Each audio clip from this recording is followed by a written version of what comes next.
My critique of the Gilliam Assessment Rating Scale, 3rd edition. The purpose of this assessment is to identify people with autism spectrum disorder, to assess the severity of autism spectrum disorder symptoms, to document progress of intervention programs, to help write and amend goals of an IEP, or to serve as a research tool. Who administers the assessment? The assessment can be administered by an examiner. An examiner should be a school psychologist, an educational diagnostician, an autism specialist, a speech-language pathologist, or another trained professional. The examiner is responsible for determining who the raters should be, or can choose to administer the assessment in an interview format. If the examiner chooses to administer through raters, a rater is usually a classroom teacher, a parent, or another caregiver. The rater should have known the individual for at least 2 weeks, but is better able to provide answers if they know developmental information on the individual. And there can be several raters for the same individual. The assessment given. The assessment usually takes no more than 5 to 10 minutes. The rater completes a behavioral questionnaire, and each question has 4 descriptors ranging from not at all like the individual to very much like the individual. It can be given in an interview type setting if need be, and the assessment rates the individual in 6 areas: the restricted repetitive behavior, social interaction, social communication, emotional responses, cognitive styles, and maladaptive speech. Scoring of the assessment.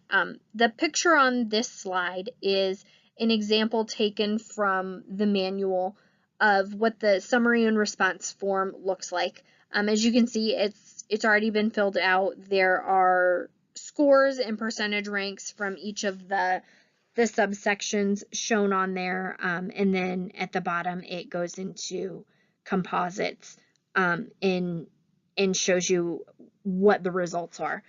This assessment uses a standardized score called the Autism Index. The scores of 85 or higher on the Autism Index indicate that an individual is likely to have autism, and scores of 69 or less indicate that it's unlikely that the individual has autism. This is the first subcategory in the behavior questionnaire. The pictures on these next slides I took directly from the questionnaire, so you could see what they look like, that there aren't a lot per section. It's not really overwhelming. They're scored on the 0, 1, 2, 3. The 0 is not at all like the individual. The 3 is very much like the individual. So this section is the restricted repetitive behaviors. It measures stereotyped behaviors of the individual, fixated interests of the individual, routines and rituals. Some examples are staring at hands and feet, flicking fingers, or interest in sensory aspect of play only.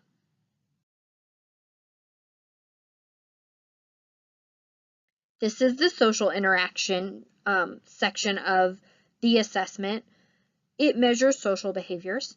Some examples are initiation of conversations with peers or expressing pleasure when interacting with peers.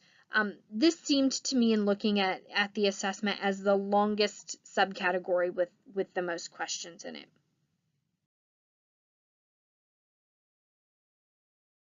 The social communication subcategory measures responses to social situations, intentions of social interactions, and intentions of social communication. So some examples are understanding jokes, understanding teasing, or understanding that others don't know what the individual knows.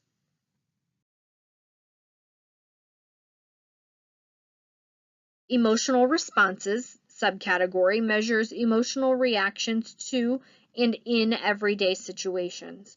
So some examples are needing excessive reassurance when things go wrong or when there's a change, or having extreme reactions, cries, screams, throws tantrums in response to noise or to changes in the environment.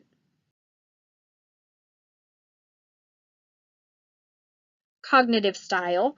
This subcategory measures fixated interests, characteristics, and cognitive abilities. Some of the examples are using exceptionally precise speech, only wanting to talk about one topic, or having an intense obsessive interest in a topic.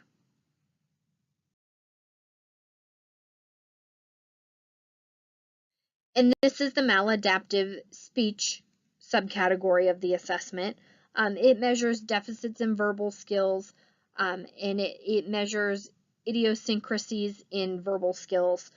Some examples are repeating words or phrases, speaking in a flat tone, or saying phrases that have no meaning to others around them.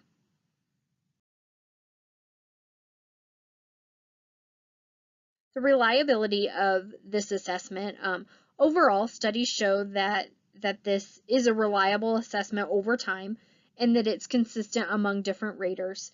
Some of the ways that it shows this is with the coefficient alpha, which was used to measure reliability within the different subgroups of the assessment. It was found that there's not a bias in the subgroup assessment scoring, and that the GARS is reliable. The test-retest reliability, which was giving the same test to individual raters more than once over a period of time. So to determine this, raters completed the GARS 3 twice, and they were completed 2 weeks apart by 122 individuals.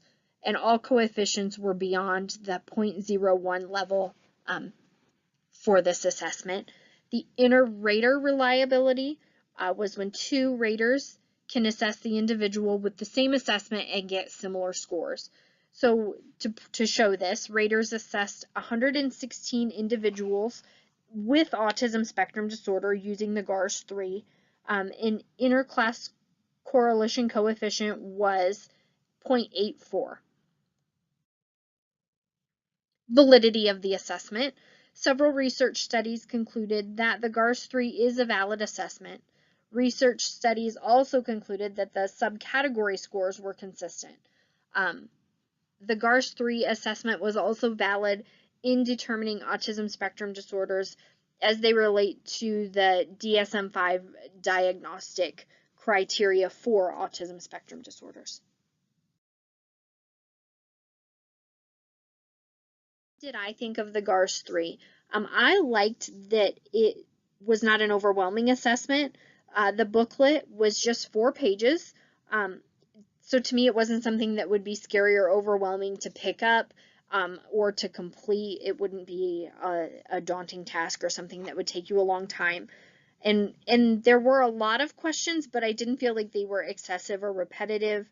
I also felt like it could be helpful to fill out for students who you may suspect of an autism spectrum disorder, to get some more data, or if parents feel an autism spectrum disorder might be a possibility.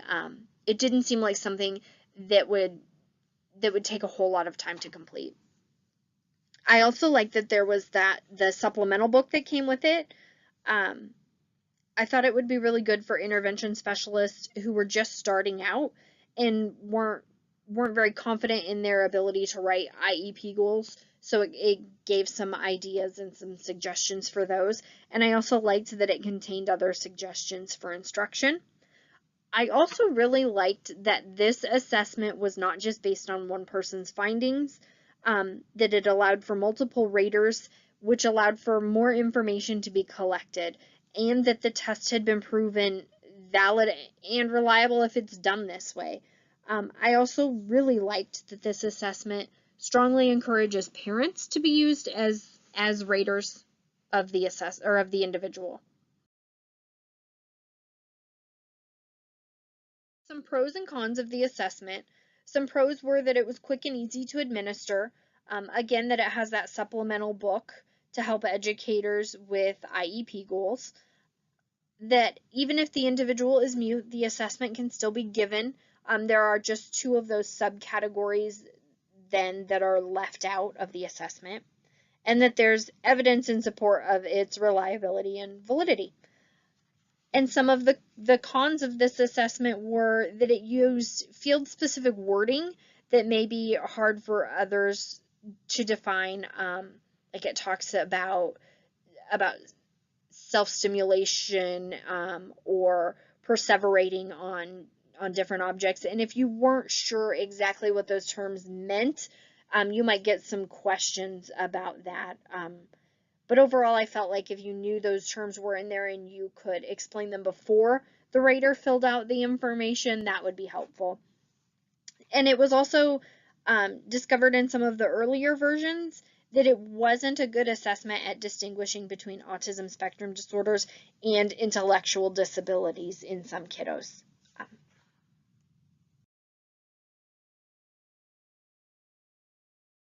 That was my assessment critique of the Gilliam Autism Rating Scale, the 3rd edition. Thank you.